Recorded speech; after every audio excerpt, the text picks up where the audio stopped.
dear friend, you said we were good friends, yet we never talked about our faiths with each other.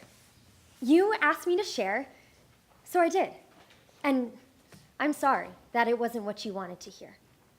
I'm sorry that my prayer life isn't as profound as yours. I'm sorry that I don't go to Mass as regularly as you do. I'm sorry that I didn't go to Catholic school, so I'm not well versed in Scripture and the Catechism.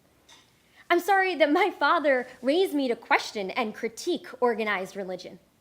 I'm sorry that I hardly had a faith when I entered college, and I'm sorry that it took coming here to return to that faith. I'm sorry that I still struggle and waver with that faith.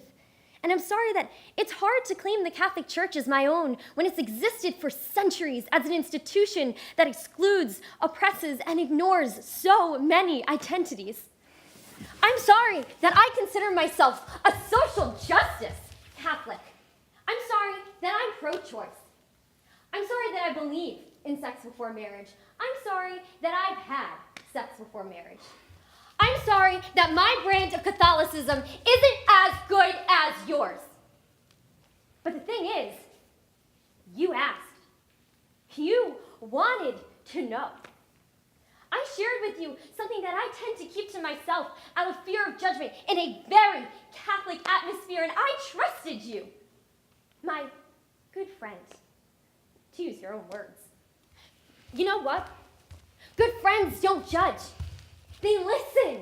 They try to understand, and they assure and comfort when someone shares something so personal to them. So fuck your holier-than-thou attitude.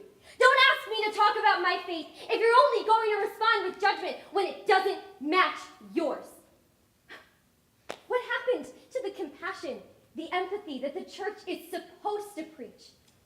I was vulnerable with you, and then you disappeared. I'm sorry that I'm not sorry for my faith.